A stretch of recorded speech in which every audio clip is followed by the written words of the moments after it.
gentlemen, let's bring up our next comedian, keep the show rolling.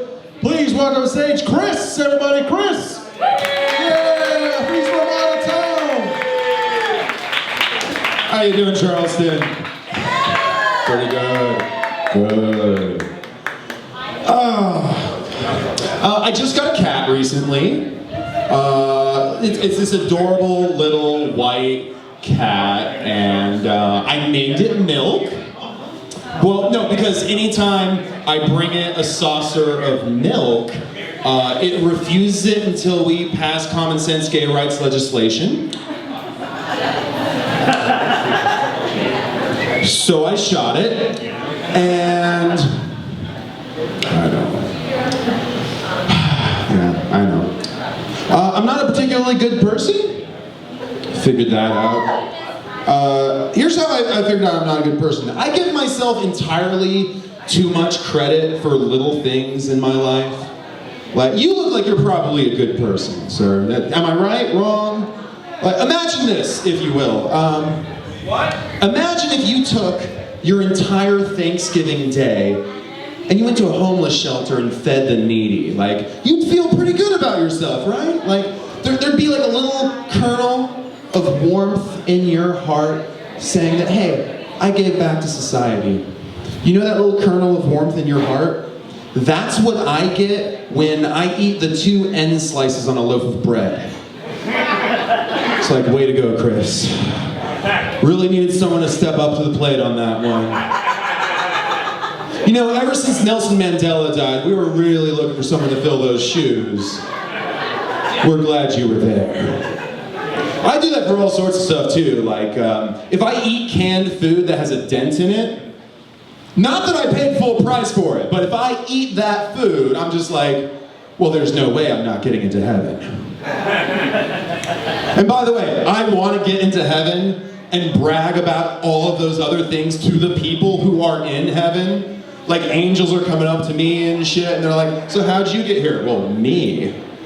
Well, this one time I was smoking a cigarette and a woman pushing a stroller with a baby in it came by, and I held my cigarette away from its face. What?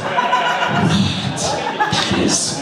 I mean, me, I died on the cross for your sins, but you, that is amazing! Like, hold on, no, I gotta tell my friends about this. Hey guys! You gotta hear about him! No. Get the other 9/11 first responders. They need to hear about how great this guy is. No, tell them that other story, Chris. Well, this one time I let a fat girl go down on me because it was her birthday and she really wanted to. I know. Here's my Pulitzer. Oh, man. Scared of a lot of things. Just turned 30 recently. I'm terrified of pregnancy. I don't know if anyone here is terrified of pregnancy. I'm especially terrified of it.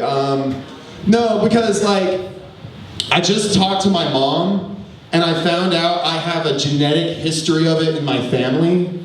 Like, my grandmother was pregnant. Her mother before her was pregnant. Like, I sat down with my mom and she just kind of broke the news to me. She was like, listen, Chris, 9 months before you were born, I was pregnant. I was like, wow, way to be irresponsible, Sharon. Like, where do you even get off? Like, you were gonna bring a child into this world and you went and got pregnant? Way to plan ahead. You think you know someone. I know. I try not to divide people politically. But we have a lot of issues in Savannah where I'm from. Divide them? Here's something divisive, sir, that I did not recognize in the shadows going elsewhere. That's the worst part about any heckler elsewhere. It's just like, I'm running by and escaping. Shit! I couldn't see if you were wearing a silly hat, asshole. That was just sad. Okay. Well done, drunk at the bar.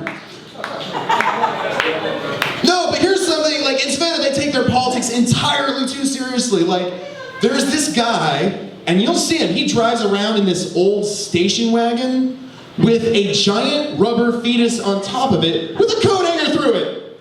Just driving around. Like, this guy took his weekend and decided he was gonna make the pro-life mobile.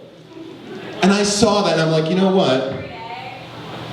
I'm pro-choice. This guy needs an arch nemesis.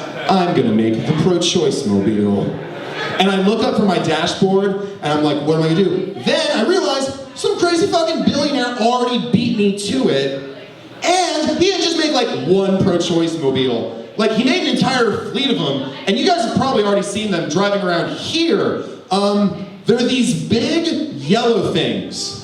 And they're filled with these hateful little children. And then the children scream faggot out the window, and they litter everywhere, and then they block traffic between 2 and 4 p.m. in all of your local neighborhoods. And every time you get stuck behind one of them, you just go like, why couldn't you have had an abortion like a decent human being?